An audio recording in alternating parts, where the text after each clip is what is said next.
Alright, so let's preview this Boston Miami game. Honestly, it's gonna come down to, is Jason Tatum gonna get that green light? And is Jimmy Butler gonna be able to match it? That's really what it's gonna come down to. And quite frankly, I just think that I've been saying it the whole time. Tatum's the most marketable out of all of them. Jaylen Brown is arguably just as talented, but let's face it, Tatum is the better player. He's bigger. He's more talked about. Jaylen will never be considered the better player out of those two, which is why he wanted to leave. But that's neither here nor there. Fact of the matter with this series, the better coach is Eric Spoelstra, guys. This rookie coach on Boston, like, we've seen him already put them in predicaments where they should have lost, but because of Jason Tatum, he was able to overcome his lackluster coach. It's almost like they win in spite of their coach, guys. So, like, I've been saying it this entire playoffs, I don't trust this guy. He's not putting them in positions to close these games. He's putting them in positions to lose. And Eric Spoelstra, he forces you to play left-handed. He exploits your weaknesses and gets the best out of his players. So that's what makes him so good. He's probably the best coach in the entire world. And he's been showing it. He's doing more with less. Let's put it this way. If Spoelstra was coaching the Celtics would be sweeping by the playoffs. If you put the Boston coach on Miami probably doesn't even make the playoffs, guys. Like, can we be honest about that? It's going to come down to, is Jimmy Butler going to be the player he was round one, or is he going to be round two Jimmy? If he's round two Jimmy, down to earth, Miami's not going to win. It's going to be Boston. But if it's Jimmy Butler from last year, dropping 47 on them in first round this year, they're going to have something to say about this. You'll probably put Jimmy Butler on Jaylen Brown, and you probably put Caleb Martin on Tatum because he's a little taller and lengthier. And Jaylen plays a little more physical than Tatum. Tatum doesn't play as physical, so that's probably why they'll do that. Bam Adebayo is going to be a big-time difference. He's definitely the best big man, front court player out of both teams. It's not even close. Jimmy Butler might be the best player in the series. Tatum close second. But the point of the matter is this should be a really good game.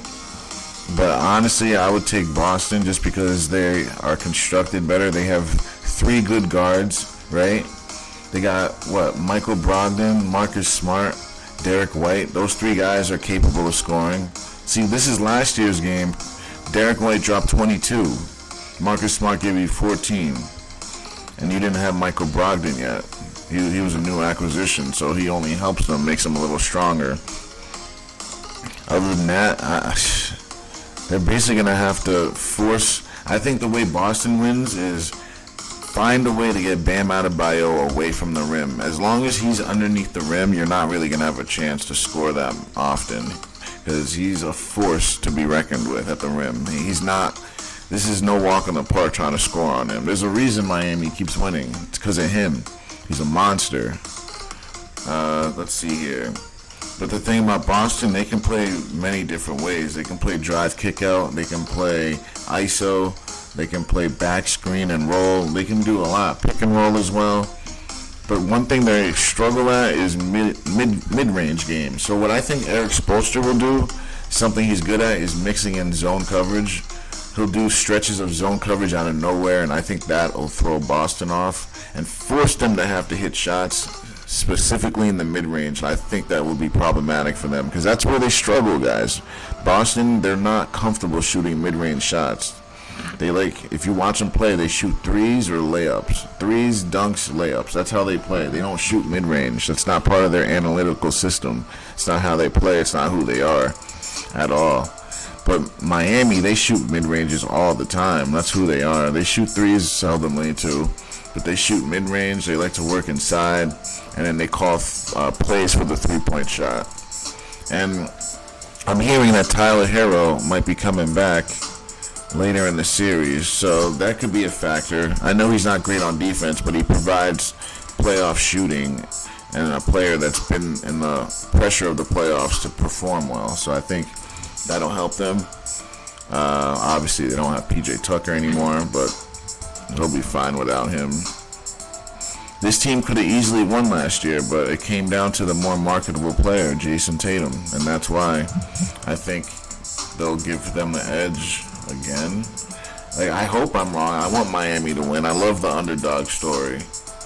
But also, I want Boston to be right because I picked Lakers-Boston to be in the championship, so I kind of want to be right about that. But I don't care. I don't really care who wins, but it's more of an ego thing for me.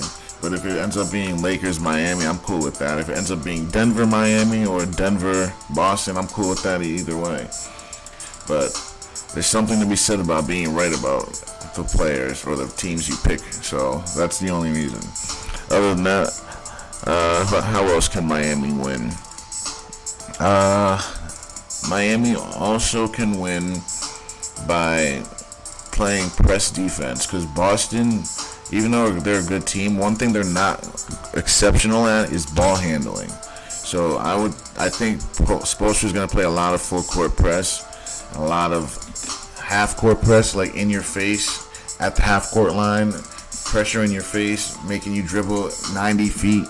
I think we're going to see a lot of that. I'm interested in seeing how Kyle Lowry plays with that second unit, because Boston, their second unit scares me sometimes. Basically, if Jalen and Tatum isn't there, I don't know where the scoring's coming from. So that's what I'm saying. Miami, they can score off the bench. They got a bunch of players. So I'm not too worried about them. I'm more worried about what Boston's going to do when Tatum and Brown are sitting down. Where's the scoring going to come from? Is it going to be Derek White carrying? Is it going to be Michael Brogdon? And that's why the Celtics are probably the better team. They have a lot of depth. Their coach stinks. If they had their coach from last year, I'd pick them without even blinking. I'd pick them, but I just don't trust their coach. I don't think he knows how to get the most out of them. I just think he struggles in certain situational moments. I find myself scratching my head and like, what are we doing right now? So that's really what it is. Their coach drives me crazy. And Tatum is very frustrating at times. Is his confidence going to be there? Are we going to get Game 7 Tatum, or are we going to get whatever that game was where he didn't show up? You just don't know. And then even if he does win this series, are we sure that he can beat the Lakers or Denver? I don't know. I think Denver and the Lakers are the two best teams right now. I would say they're pretty even, those two. Denver and the Lakers are pretty even, I would say. I'd probably give the edge to the Lakers just because they're champions already. I'd probably say Lakers, Denver, and then I'd say Boston. And then we'd have to give it to Miami just because of how far they've made it. Unless you want to throw the Warriors in front of them. I don't know that you can, but I guess. A lot of people think the Celtics are the best roster in the league. I can see why you would say that. They have an overload, a flurry of guards. Like, their guards are pretty damn good, I'll give you that. They're not great. They're not the best. They're just very solid. They have solid guards. Their forwards are very good. You know what I mean? So, like, I'll give you that. But their centers aren't that good. Robert Williams is a good shot blocker. That's about it. He's not a scorer of any kind. Like, you can throw it up to him, he'll dunk it. But he's not anything special. Al Horford, he can spread the floor a little bit and get lucky hitting some threes, but no one fears Al Horford. He's just there more for the old guy that's been there. But I don't know that you win a championship with Al Horford and Robert Williams. Like, I just don't know. I think Boston needs to get a real big man. Like, why don't they just go and get a real big man? If they had Bam Adebayo, or if they had an Embiid, or if they had like any one of these centers that is legitimate, like anybody, like I think this team would be a championship team.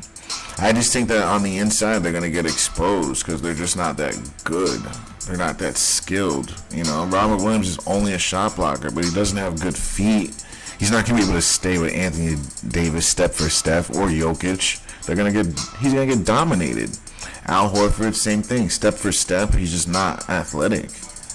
Like they're good in certain. They're what I call phone booth players. They're good in short spaces, but once you start moving around the court, they start to get lost. They start to get beat. It becomes a nightmare. So that I don't trust the big men play. I just don't. You're not gonna sit here and tell me that this team is 100% a lock to win the championship when their centers are their weak link. And the Lakers and the Nuggets, that's their strength at center. And both those teams have good guards. Like both teams' guards can compete with the Celtics guards. And I would take the Lakers forwards over the Celtics. I just would. And then I guess over the Nuggets, I'd take the Celtics forwards over them, but then I'd take the big men.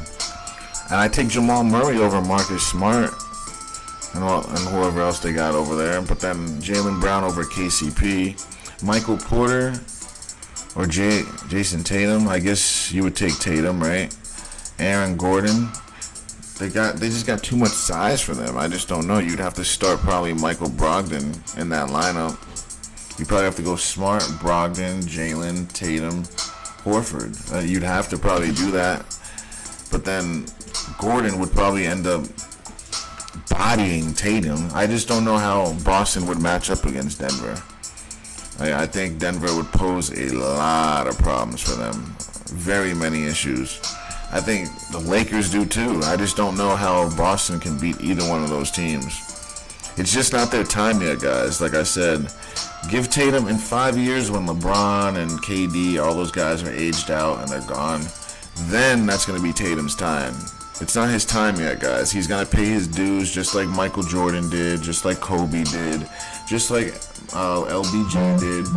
All these players had to pay their dues for 10 years, at least 8, 9, 10 years. They had to lose and, go through adversity before they finally won. There hasn't been a player that the NBA was like, all right, we'll just let you just dominate at a young age and just forever be the best. No player has been able to do that. Every player has had to pay their dues. Why do you think it's going to be any different for this guy? Just because he's light-skinned? I guess. But I just don't see them giving him a championship yet. I think they're doing the same story we've seen. He's the next LBJ, Kobe, Jordan, the same guy. All these guys have had to go through this adversity, playing a guy that's better than them, older than them, and taking the league by storm. They just got to wait their turn. And that's what this is. We've seen this story before. And then there'll be someone after Tatum that'll be waiting for him to leave the league to take the league by storm. It's just the cycle of the league, man. They have to keep a face of the league and have to have someone on deck, and he's the next guy on deck going through adversity. Other than that, guys, I would probably take Boston in 7, but don't be surprised if Miami wins. Thanks for watching. Don't forget to like, share, and subscribe.